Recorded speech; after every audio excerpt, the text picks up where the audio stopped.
You know, when people are happy, they sit there, man, I wish life could be like this all the time. And they know it's not going to be. They know around the corner, a problem's coming. Migraine's coming, something's coming. Something's coming, whether it's physical, emotional, something's coming. Just to know that there's nothing problematic coming. You know, one of my favorite places mentioned in paradise is this guy who makes it to paradise. Surah Al-Safat, he makes it to paradise.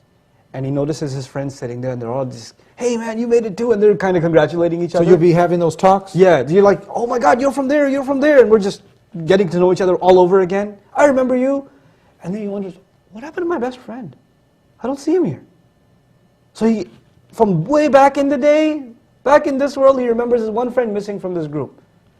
And he goes, would you like to know what happened to him? And nobody else volunteers. But he wishes to see his old friend. So imagine this, in Jannah, Allah opens a window so he can see his friend in hell. Okay, so this is the scene described in the 37th surah. So he looks at the guy burning in hellfire, his best friend. You get to see this now. You get to see this from Jannah, because in Jannah you get anything you want, right? So he wanted to see his friend. Wish granted. You get a view into hellfire and you see your friend burning there. And he says, لَقَدْ كِتَّ تُرْدِينَ. You almost made me fall off the cliff too, man. He looks at his friend, doesn't say, you okay, can I pull you out? He doesn't say that. He said, man, you almost took me to the party with you. That was the guy trying to take him to the nightclub. That's correct. He goes, you made me, almost got me.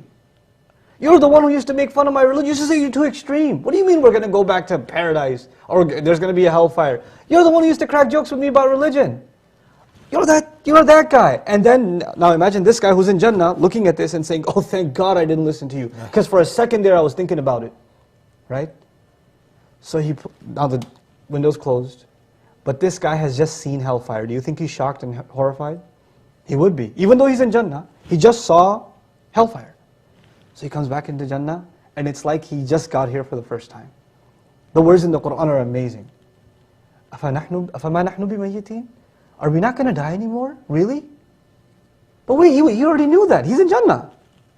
But when he saw a glimpse of hellfire, the most beautiful thing he could appreciate about Jannah, first and foremost, like it's a reintroduction to Jannah, what's the first thing he says? We're not going to die anymore. Except that first death we already tasted. You know? And then the second thing he appreciates, I want you to imagine what this is.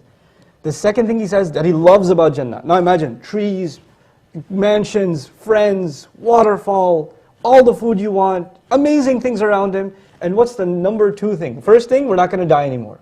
What's the number two thing? He says, this is the most amazing thing ever. Number two reason, we're not going to be tortured. There's no more pain. That's the second thing he appreciates. Why? Because he just saw what pain looks like. SubhanAllah.